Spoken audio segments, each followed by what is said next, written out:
اخلاص کیا ہے؟ اخلاص اللہ رب العزت کی رضا کے لیے کام کرنا، خالق کائنات کی خوشنودی کے لیے کسی کام کو سر انجام دینا اخلاص کہلاتا ہے۔ حضرت جنید بغدادی رحمت اللہ تعالی علیہ آپ فرماتے ہیں کہ میں نے اخلاص ایک حجام سے سیکھا۔ ایک دن میرے استاد محترم نے مجھے کہا کہ جاؤ اپنے بال کٹوا کر لاؤ، ورنہ اس طرح کلاس میں نہ آنا۔ حضرت جنید بغدادی رحمت اللہ تعالی علیہ فرماتے ہیں میرے پاس پیسے نہیں تھے، لیکن میں حجام کی دکان پہ چلا گیا۔ جب میں وہاں پہنچا وہ کسی گاہک کے بال کاٹ رہے تھے، تو میں نے کہا چاچا کیا آپ میرے اللہ کے لیے بال کاٹ سکتے ہیں؟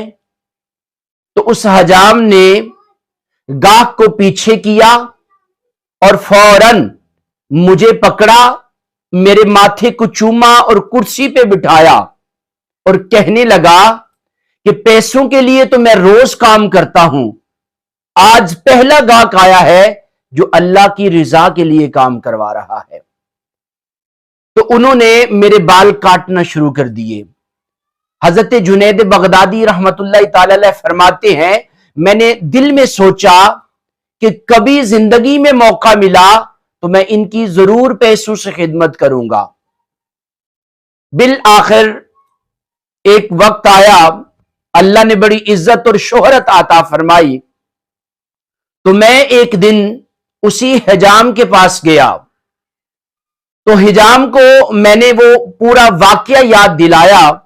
یاد دلانے کے بعد میں نے کچھ پیسے ان کی خدمت میں پیش کیے تو حضرت جنید بغدادی رحمت اللہ تعالی علیہ فرماتے ہیں اس حجام نے کہا کہ جنید تو بہت بڑا صوفی بن گیا ہے، تو بہت بڑا اللہ کا برگزیدہ بندہ بن گیا ہے، تیرا نام دنیا میں بڑا مشہور ہو گیا ہے، لیکن تجھے اس بات کا نہیں پتا کہ جو کام اللہ کی رضا کی خاطر کیا جاتا ہے اس کا معاوضہ اور اجرت مخلوق سے نہیں لی جاتی ہے، بلکہ اس کا اجر خالق کائنات سے طلب کیا جاتا ہے۔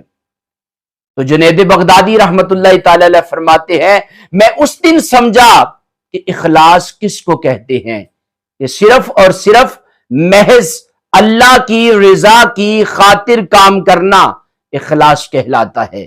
اللہ کی بارگاہ میں دعا ہے خالق کائنات ہمیں بھی یہ نعمت عطا فرمائے، اللہ اور اس کے رسول کی رضا کے لیے کام کرنے کی رب کائنات توفیق عطا فرمائے، آمین یا رب العالمین۔